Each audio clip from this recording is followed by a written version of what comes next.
Hello and welcome to Flipping the Table's first episode of Season 5. We are pleased to focus 2023 on how we can scale up many critical solutions to our food and farming challenges. Our future depends on it. In this episode, Michael speaks with the founder of Los Angeles-based Food Forward, perhaps the nation's most successful food recovery program. The climate crisis and the human right to healthy food requires we end food waste.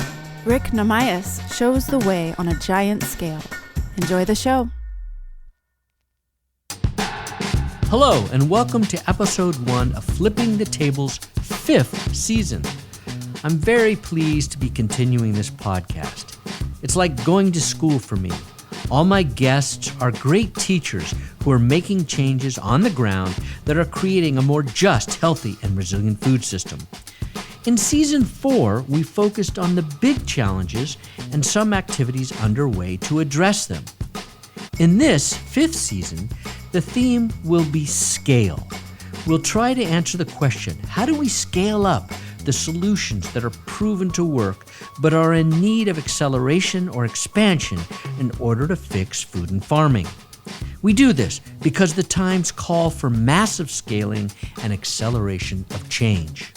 So, we begin this season with Rick Nahmias, the founder and executive director of Food Forward, which I believe is the largest and most impressive food recovery program in the nation. I invite anyone to prove me wrong about that because I'm always open to new information. But as you will hear, Rick and his team practice food recovery on a grand scale, reaching 12 California counties, 6 states, and 150,000 people per day. They have provided way over 1 billion servings of food since they started. Rick had a big idea and he's built the team to make it happen. And before founding Food Forward in 2011, he was an award-winning photographer and writer who focused on the faces and stories of marginalized communities. His formal training as a cook, along with his exploration of California's agricultural workforce, gave him a deep appreciation of and involvement in both the gourmet cooking and food justice worlds. These varied interests, along with his conviction that access to healthy, fresh, nutritious food is a human right, culminated in his full commitment to Food Forward in 2011. He has kept the growth and innovation going ever since, and today we'll explore how he did it. So let's begin. Rick, great to see you. Welcome to Flipping the Table. Really looking forward to our conversation. I really appreciate you having me, Michael. It's been great watching the organization and especially the podcast grow since you've initiated it, and really honored to be part of it. Thank you. Thank you. Well, you've been up to a lot of interesting things in the years that I've watched what you've been doing. As I said in the intro, we met long ago when you were in a different world. So I want to start this podcast with you really just describing your pathway to Food Forward. Sure. Well, my last career was in photography. I was a photo documentarian and very much focusing on the story of marginalized communities, which took me into the first major project that I initiated was on migrant farm workers in California. And it gave me a deep, deep appreciation, which I continue to have as of today, of the skilled labor and the ongoing struggles that farm labor has in our state and beyond. And trying to use the Migrant Project as a bridge to kind of speak about the us and them equation. And basically that became a traveling exhibition and a book and a teaching tool, and opened my eyes to how photography can be used as an art and education vehicle for many subjects that are really difficult to talk about. I took on religion on the margins of California with something called Golden States of Grace. And my last big project as an independent photographer was around one of the last Catskill bungalow colonies for Holocaust survivors, which was a really enlightening and moving project for me. Interimly, I did a lot of client work, much of it around sustainable ag, a little bit for Roots of Change, but really, again, trying to help people understand this massive engine that feeds us every day and feeds much of the country.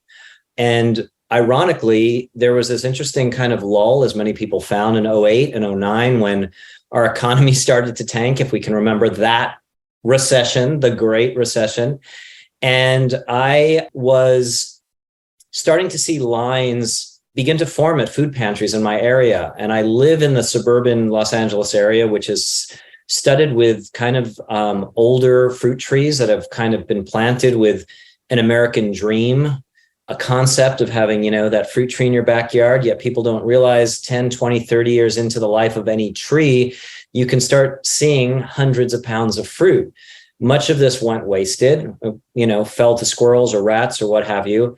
And I kind of got this idea that I wanted to connect. I wanted, after the 08 election, which I saw a candidate I volunteered for get into the White House, and a proposition that affected my personal marriage completely flame out, I really felt this sense of needing to do something locally and immediate that would affect people, and I would have a real face-to-face connection. It wasn't just about phone banking or canvassing. And the idea was to collect backyard fruit and get it to places of need. Very simple concept, sharing abundance. Again, taking it from a place of abundance and getting it to a place that did not have it. And to my surprise, in a really positive way, our first food pantry embraced the donation with open arms, directed me to the Bill Emerson Act, which basically encouraged the donation of food to any food bank or food pantry without fear of retribution should someone get sick from it. That was kind of the gold key, as far as, okay, we're not going to get sued if anyone got sick from this. It opened the doors for what became Food Forward, which has grown into, I'm really proud and humbled to say, the largest volunteer-powered and urban-based produce recovery organization in the Western US. We're now have continued with the backyard harvesting. We added a farmer's market component to it.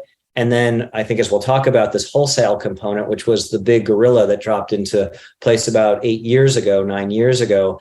And this year, it looks like Food Forward is going to be responsible for recovering and donating just about 70 million pounds of fresh produce that would otherwise go to waste. Yeah, that's incredible. I mean, the scale of your outreach. So I want you to describe that. It seems to me you're more than food recovery, but I just want to hear, kind of how you describe it when you're giving the elevator pitch to a funder or someone who you're bringing on as an ally or one of your volunteers. I'm really interested in your scale of volunteers, the support you've built, and the networks for moving food. So if you could just give us the story of that, it would be very interesting.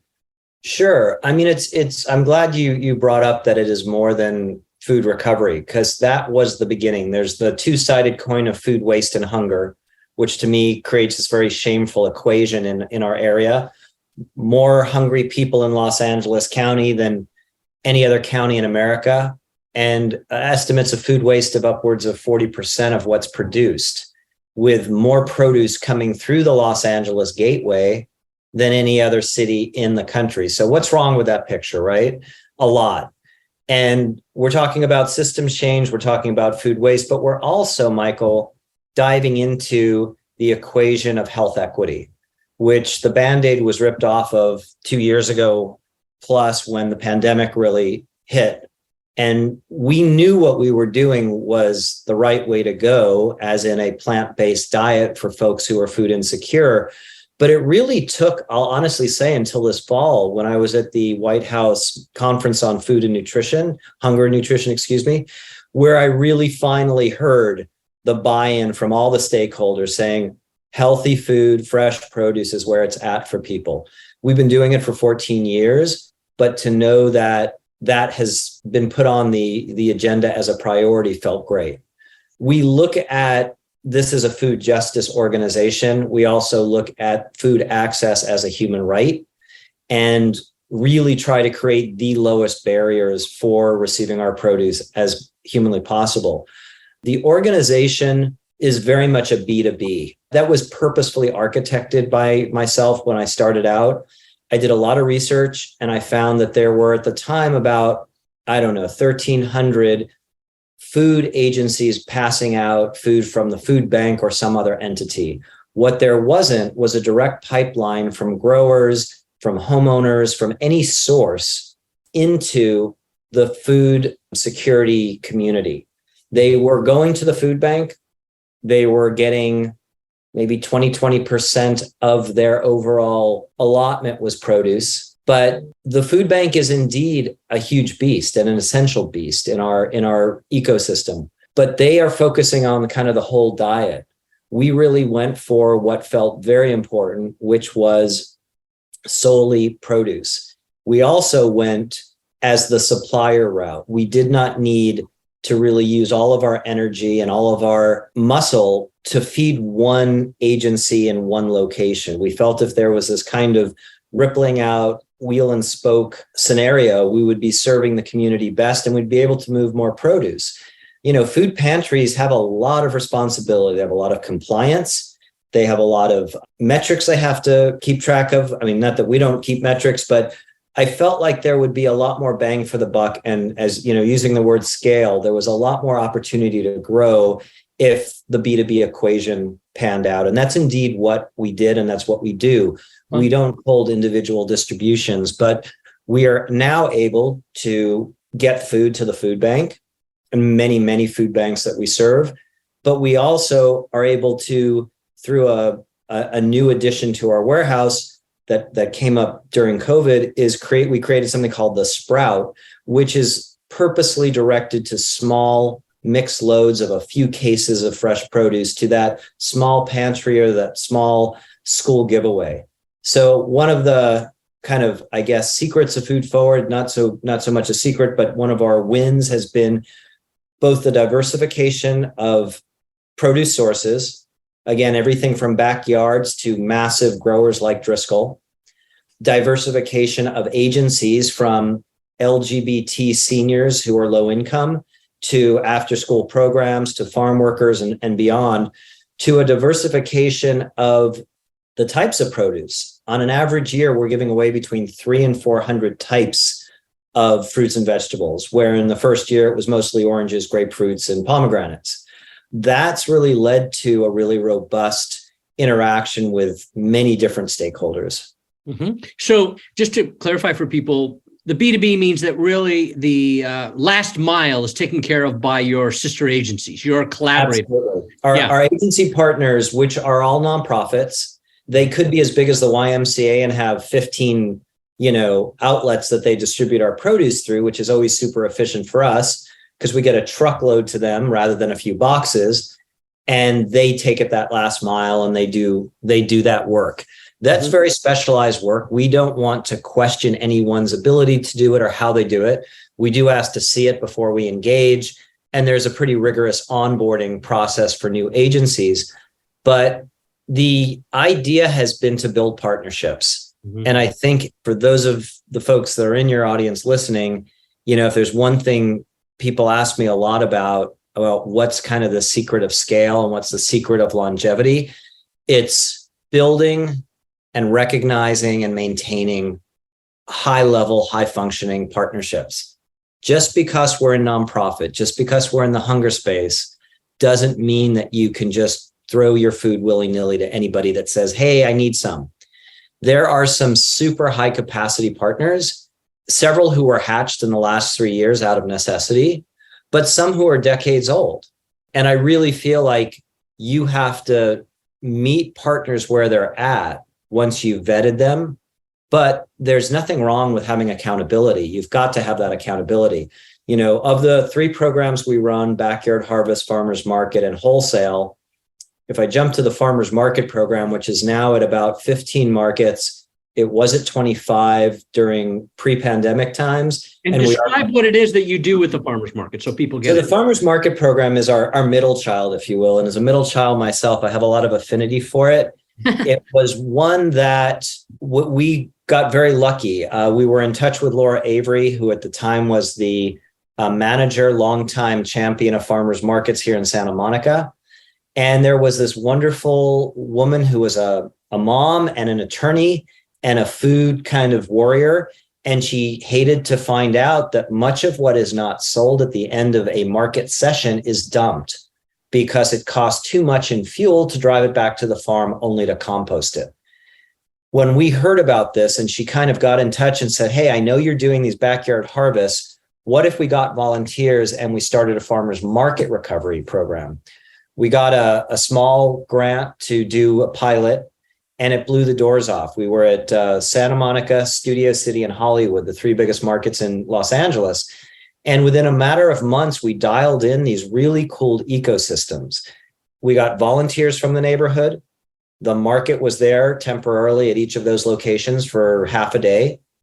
And the agencies that would then receive that produce were all within anywhere from a half block to maybe 5 miles. So the Farmers Market Recovery Program really created these beautiful mini ecosystems that allowed us to engage a very localized footprint, but also the farmers market audience, which we hope to engage even more deeply next year, really got a full snapshot of this kind of beautiful virtuous circle. And farmers got to see their produce go to people instead of the trash, and they receive annually an accounting for tax purposes of the produce they've donated. So there's a win to them as well on that front. You know, from the thousands of farmers you've worked with, the last thing they want to see is a single carrot that they've nurtured get thrown in the trash unnecessarily.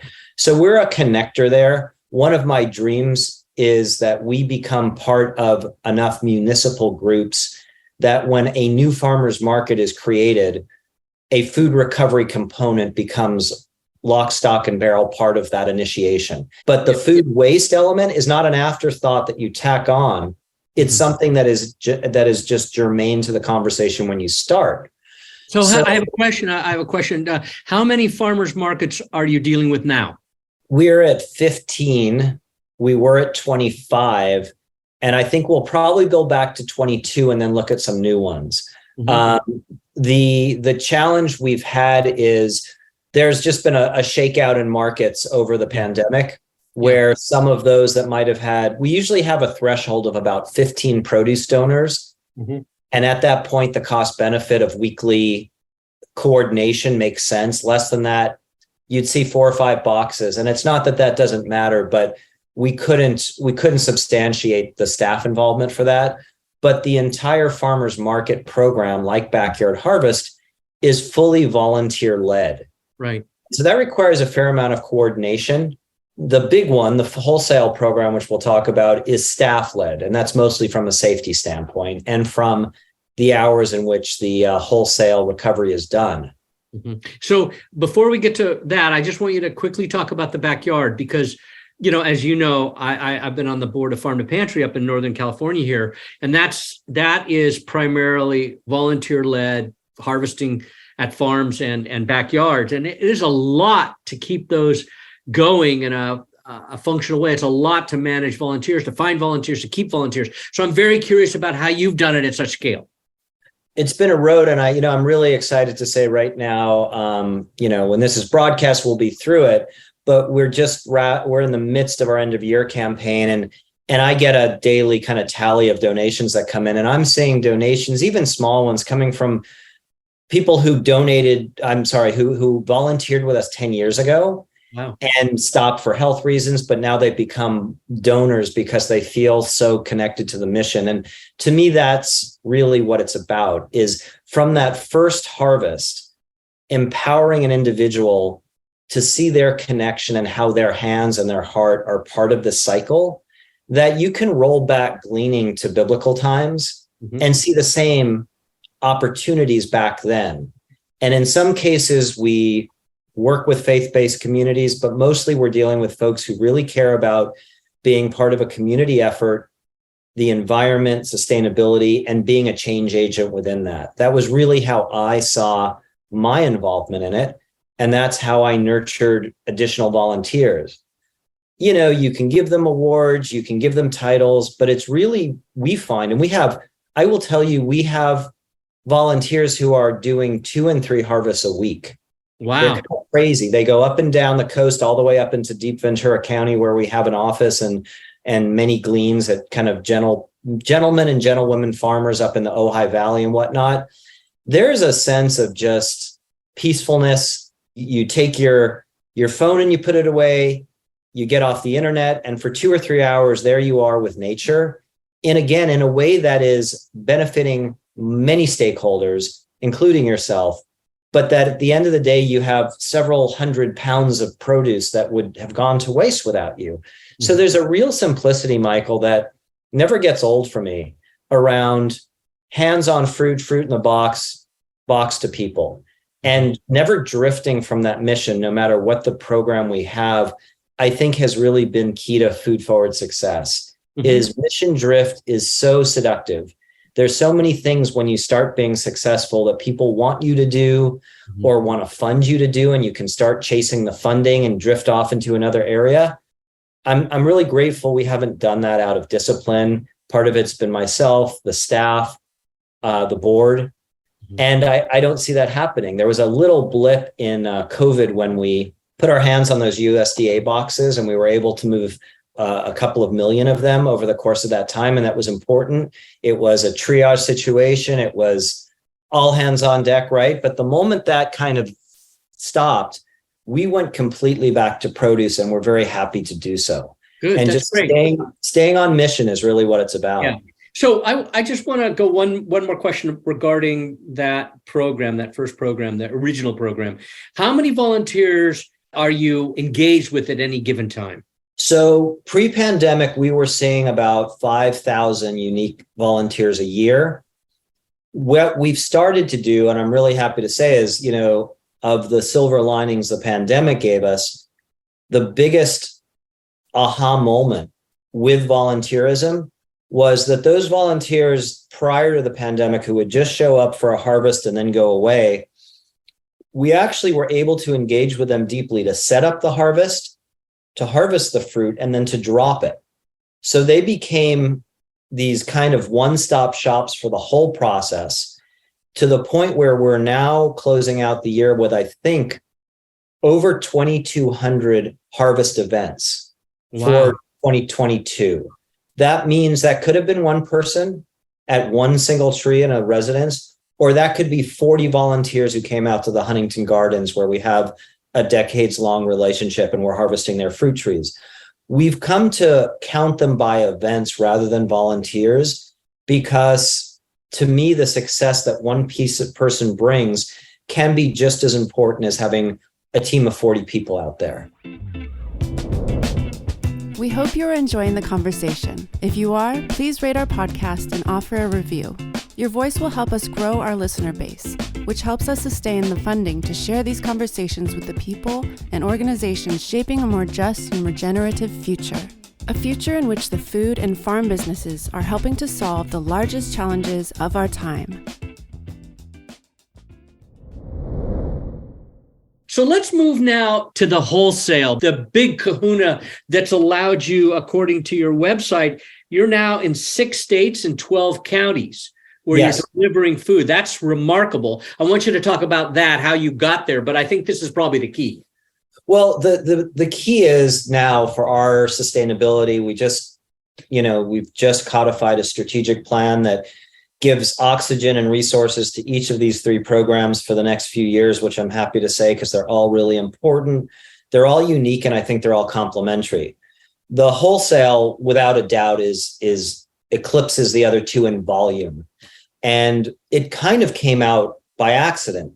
As the farmers market and the backyard harvest programs proved out super successful, they brought up our web searches, web optimization, to a level where a Florida company, let's say, looking to deal with a food recovery organization of tropical fruit, they would find Food Forward and they would call us, not knowing that we had no wholesale ability for pallets or truckloads.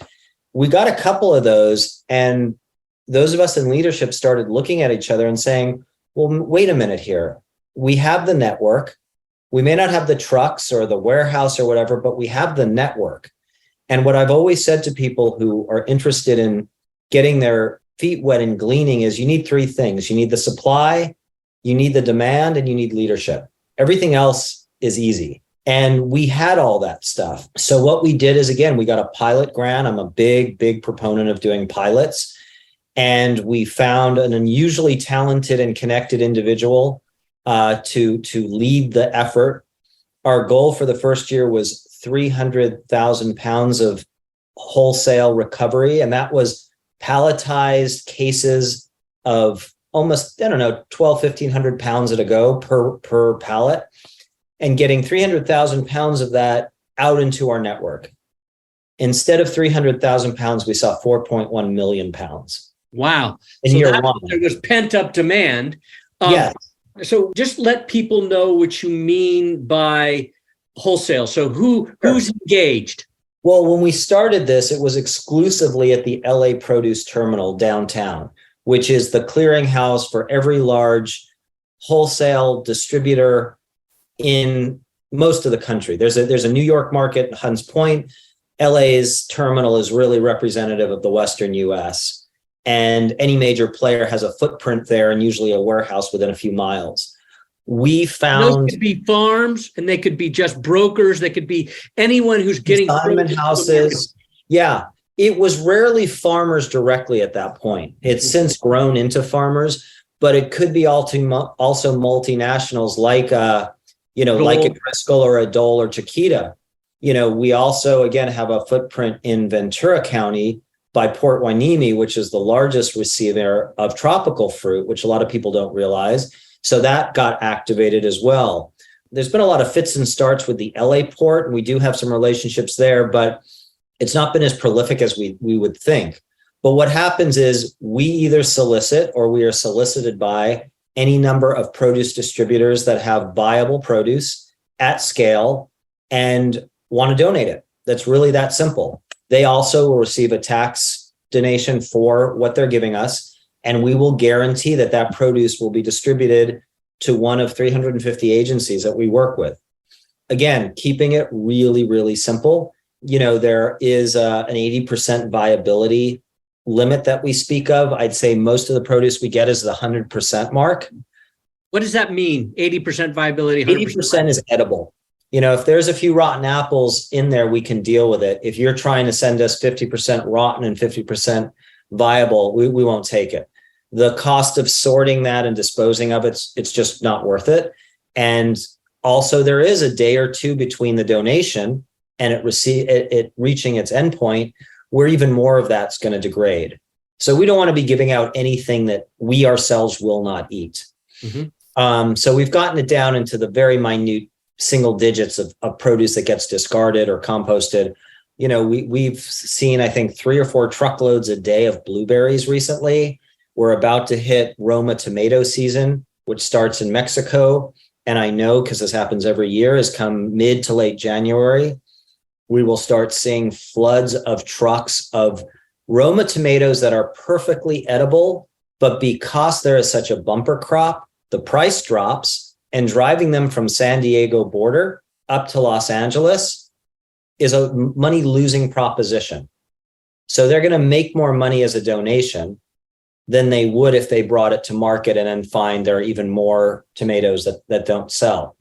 Interesting. So what we've been doing with the help of a produce ambassador this year, someone in the industry with 20, 30 years of experience, we went to the International Fresh Produce Association convention in Orlando and really started to learn how to speak produce a little bit more professionally from the for-profit side. We do offer a really strong value proposition, and we had to learn how to actually verbalize that. And so that's been something we've been working on now that we're at scale. But what we have found is there is definitely attraction for large wholesale farmers, repackagers, people that do private label work to keep us on speed dial. We're super responsive, and most importantly, they're seeing their product get to people, and again, not the trash. Mm-hmm. And with a law that has recently started to get some teeth, SB 1383, if they're operating in the confines of California, they will soon be mandated or face heavy fines to actually find food recovery orgs. We're really the only game in town that can handle large scale multi-truck monocrops. Like we can take 5 trucks of Brussels sprouts and find a home for them. That's even something the LA Food Bank can't do because it's not their specialty. And our whole team has migrated from the docks and the offices of for-profit produce. So with them, they brought best practices, they brought relationships, and really wanting to work for a mission-based organization. So that's been really exciting and it's taught me a great deal. Yeah, it's a fascinating thing. I'm going to try and feed back to you some of the things that I'm hearing that maybe we can go deeper into. One is you've talked so much about the network and the relationships, the ecosystems. Those are the 3 ways you've described it. You need this ecosystem of human capital, of people who have knowledge and relationships to be at the center of this thing so that you can actually figure out how to do it efficiently and how to maximize your reach. But then also you need to be in a place where there are sources. I mean, you live in Los Angeles, which is close to Ventura. And as many of us will know, LA County is at one point the most productive agricultural county in the United States. So there are remnants of that you're sourcing from in your backyards. And then you're living on the edge of San Diego County, the Inland Empire, places where there are small peri-urban farms that are coming to the market. So you're in a beautiful place. And then you also have access to lots of volunteers, people who live there. I mean, it's a big population, right? In the region. And do you have any sense of how far away some of your volunteers come from? That's actually a great question. I do see engagement. I mean, we've had volunteers more that are in LA and then jettison off to places like India that stay in touch with us and try and start gleaning opportunities there. We have one amazing volunteer, her name's Rosanna. This is a woman who is solely reliant and engaged with public transportation. And she lives in South Los Angeles, and she will take the bus to Ventura to lead a harvest. Extraordinary individual. What a like a volunteer of the year last year. And this is a woman who's probably been with us 8 or 10 years at least, and who epitomizes that commitment to being a change maker in the system and brings just a grace and humility that's really off the charts. You know, I was really taken with the conversation you had recently with Maureen McGuire about Ventura.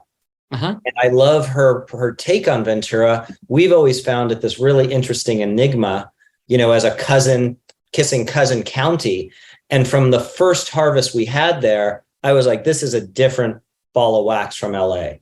You somehow cross that county line, and just the way people approach life, I love it. We have several employees that live up there, and there's a mellower take on things. It's a more connected, smaller town feel. And my take as the leader of the organization was, besides the non-negotiables of we never sell the produce and it's always going to a 501c3, let Ventura do what they do best and let them figure out how a glean works best in Ventura County. And I just think we're at this really interesting point where you are seeing a lot of the small farms disappear, but those that are remaining are real stalwarts. You know, you see Phil McGrath passing his land on to a next generation, and you just see that there is an allegiance to agriculture still, which even when you and I collaborated almost 20 years ago, there was still a lot of question of what is agriculture in California going to look like in the future. It's still amazing. You know, you've got people like Alex Weiser, who's still farming up into Hatchapee, and all these people that are multi-generational, committed to it. And that's why I feel like an organization like Food Forward hopefully has the ability to go into a new generation. We're in an area, a county, Los Angeles, that has over 1 million residential fruit trees. We get to a tiny fraction of that. That's a stat from the California Ag Department. Wow. And when I think about it, it always motivates me to do more and hopefully do it smarter. But then you also look at a city of Los Angeles that I think has 200 plus farmers markets weekly. So there is a huge demand for this, you know, a constant interchange of agriculture in our lives. The question is finding the stakeholders, the volunteers, the board members, the donors that really see this as a unique place in the country and wanting to preserve it. And I'm really pleased to say that many of our donors, the foundations that support us, the individuals, have been around for 7, 8, 10 years now with us. And I think continue to see the place that we fill that's really unique, and that there's a multiple levels of wins. I mean, it's not just getting fresh produce to an agency, but by getting that free produce to that agency, you are relieving them of having to spend the money of buying it. Mm-hmm. So there is a cost savings that gets redirected back into their programmatic bottom line, whether it's recidivism or childcare or elder care. They get to spend those dollars that they could spend $60,000, $100,000, $300,000. I think the calculation this year was approximately $300,000 to $350,000 we give to our agencies each in in-kind support in the form of free produce. Wow. That'll only go up next year because the cost of food is going up. Yeah. But the idea that they don't have to spend the time procuring it, they don't have to spend the money on it, strengthens their organization. And that's something, again, that I feel is kind of a win that we don't always know how to express, but it's important as a piece of social capital to recognize it. Mm-hmm. I saw on the website that you actually have worked with some tribal communities or tribal entities as far away as Oklahoma. Can you describe that? Yeah. So during the pandemic, we were really tested. We were tested because food insecurity rates went through the roof, and there wasn't a day that there wasn't multiple knocks on the door. Could we take on a new agency? Could we do this distribution? And I think we all saw food waste as this kind of shameful, escalating story. But also, again, as I talk about food equity, we saw food equity inequities and food lack of access exposed deeply in urban communities of color, but also in tribal communities. Talk about being cut off and being isolated. And we were really lucky to have a donor step up and understand when we pitched to them this concept of a kind of portfolio of rural and isolated communities that needed help, and they needed consistent help. And that did start with farm worker communities where I had some relationships out in Coachella, where we still are on a monthly basis, bringing a 53-footer of mixed produce. And that's going out to, I think last count was about 1,500 families in the course of one day. Mm. At the same time, we started to see tribal communities, Navajo Nation, Cherokee Nation, and others, which were also having that same need. And so we worked with an organization called Vegan Outreach, and they became the intermediary and sent us trucks, and our produce, again, a 53-footer, would go all the way out to Oklahoma. Our goal next year is to do a more close to home analysis of gaps in service with Indigenous tribes in the SoCal community, in the SoCal footprint, because where it's lovely to see that produce land in Oklahoma, that's now $4,000 in transportation. Right. More importantly, our priorities at Food Forward have been and remain kind of concentric circles that ripple out from Los Angeles. Mm-hmm. And I do know that there are Indigenous tribes in SoCal that are in need. Yeah. And there are also farm workers, Indigenous farm workers. We're working on a project, well, that Maureen and I talked about around farm workers. A lot of them are Indigenous. Yes. Obviously, healthy food access is a challenge in Ventura County and farm worker communities in Coachella, all the places down in San Diego. Yeah. I mean, it's everywhere. So, yeah, that makes a lot of sense.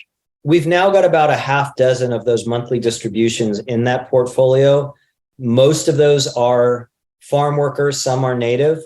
We have one that's really interesting in an area called Trona, Trona, near Ridgecrest, which is a town that has developed around a borax mine. It's in western San Bernardino County, right by the Kern County line. Mm-hmm. It's a bit of a no man's land, and the supervisors up there kind of don't really have the ability or do much help. And we have an Inland Empire partner in San Bernardino that connected us to this. And now they're getting monthly distributions. This is a community that's, 20 miles from their closest grocery store. Wow. And so to know, like, when you think of rural, we often go to farm work, and that's a huge population. But there are people that work in hospitality. There are people that work in mining. Right. And how are they getting healthy food? We're happy to be part of the solution. We're definitely not the only solution. But when I see footage or photographs of those distributions, they're particularly rewarding, because I know there is no other opportunity for the fresh produce to get there. Mm-hmm. So, we're coming to the end here. So I want to wrap up thinking about, you mentioned the new law in California, SB 1383, that was passed a few years ago and is taking effect, increasingly taking effect. And by 2025, I think it is 20% of all the food that's from restaurants and grocery stores has to be captured by law for food recovery, or as you mentioned, there'll be fines. So that's going to create a lot of the organizations that are food recovery or gleaning oriented around the state are thinking about this. You mentioned it. So I'm just curious about where you think you're going to go with this, because it's new opportunities, but it's new complexities. Grocery stores, restaurants, there's a lot, where it really gets down to that last mile problem. So right. I'm very curious about what your thoughts in that realm are. It's going to be interesting. I think the way that California law has worked so far around food recovery has been very much a very gradual phasing in of these laws. And I understand the logic of that, because they are going to require a fair amount of infrastructure investment that's not there, and a change in the way business owners are thinking about waste in their own cycles. That said, we're now almost 2 years into this law, and I think we've had one company knock on our door to say, hey, can we partner with you? We've had letters sent out. We've done emailing. It's been a very slow start on this law. And my thinking is because there's no real penalties right now. It's almost a toothless law, which is going to change. I would say the jury's still out on how successful it's going to be. I will tell you, with an agency like Cal Recycle in the government, we've been really, really heartened by their consistency, by the strength of their messaging, and by their partnership with us. We are a grantee of theirs, but they're very forward thinking, and there are so many steps ahead of most state government agencies that I have a lot of hope that they're going to press the right levers at the right time, get the right educational campaigns out there, and hopefully make the connections. We are really specific. Like, we're not gleaning and not interested in gleaning grocery stores. There's many, many small nonprofits that get out and do their local Ralph's or Kroger's or whatnot. We're interested in dealing with, let's say, a Ralph's or Kroger's at the distribution level, when they've got pallets of baby carrots that they just can't sell because there's just too many on the market, or that because there's fresher stuff coming up the road, they want to get rid of it. That's where we can step in, but we're not really interested or set up to take the kind of the restaurant waste nor the individual grocery store waste. Are you already in touch with those distribution centers for the big retailers? We are with some, and it's been very slow. It's been very slow. And a lot of them are, like, I believe the Ralph's and Kroger's folks have put together a very impressive MRF and composting slurry kind of thing. But our hope is that we can intervene before food gets to that level, so that it's not just a composting thing, because we know in that pyramid of where waste is most effective is going to human beings. Yeah. So we would love to intervene at that level, and making stronger connections with those distro centers is key. We are connected with a lot of the wholesalers that sell to them. And when Ralph's refuses a load of 12 truckloads of mangoes for whatever reason, those distributors call us. But I also think a relationship with the Ralph's, Kroger's distro centers would be a wonderful thing. Yeah, good. Okay, so one last question for you. I have actually two. One is real quick. Why Food Forward as the name of the entity, which I've always enjoyed. I think it's smart, but I'm curious of what your thinking was. And then the second final one is, beyond 1383, what are you thinking the future holds for the food recovery the emerging piece of the food justice world that food recovery is? Well, the name was pretty simple. It was a year or two after the film and book Pay It Forward came out. Oh, yeah. And it just made so much sense. It was exactly what we're doing, is we're really moving someplace again from a place of abundance into a place of need. And you're moving it forward, and it's a gift.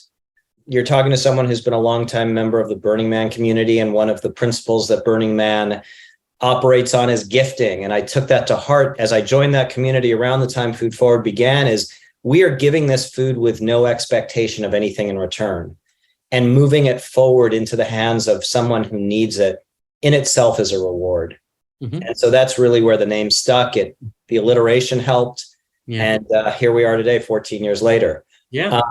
As far as what's next, what I'm really grateful for is, most recently the LA County Food Equity Roundtable, a body on which I sit, really took and has taken food recovery as a big piece of the blueprint and strategic plan they just released.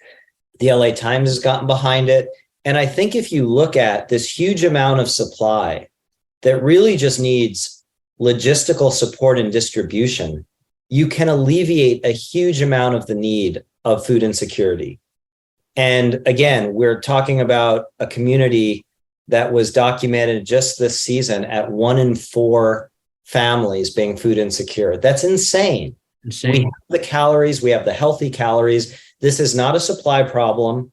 It's a distribution problem. So I would really love to see more public-private partnerships where, let's say, you get a Google involved, where you've started seeing them come in with Refed. I'd love to see relationships where we could access some of those software programs to help our logistics get ahead of the curve and not just be on an as-needed basis, but actually think strategically 3-4 years down the road for what is the next Food Forward warehouse? Where should that fall? Who should that serve?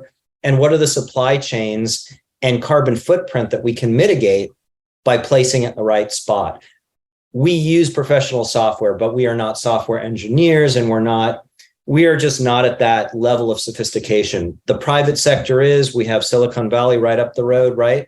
Finding partners of that sort that can help with logistics and, kind of pro bono guidance would be really wonderful. And I think there is a spirit of mentoring and public-private partnerships in California. Be great to see those step forward and mature into something to help solve some of these problems. Yeah, I think that's really smart what you're saying. And I actually had an opportunity a couple of months ago to interview the founder of Refed. And I think there's a lot there, that approach, the rationalization, the optimization of the logistics seems really a wonderful thing and a smart thing. And so, yeah, I'm glad to hear you say that. And I just want to say you've done a tremendous thing, Rick, and the spirit with which you do it, the clarity, the intelligence, really wonderful to see. And I'm grateful to the work that you've done, and I congratulate you on all the success. And thanks for your time today for this interview. Thank you so much, Michael. It means a lot to hear that from you, and really appreciate the opportunity to share our story and to see you again. It's been way too long. Way too long. Yeah, I'll be in LA down there, so I'll see you this coming year. Sounds great. Well, thank you, and talk to you soon. Thank you for listening, and thank you to our sponsors, the Ladybug Foundation, Dan and Quincy Imhoff, Beth and Mark Wyatt, Cindy Daniel, and Doug Lipton. Roots of Change is a program of the Public Health Institute.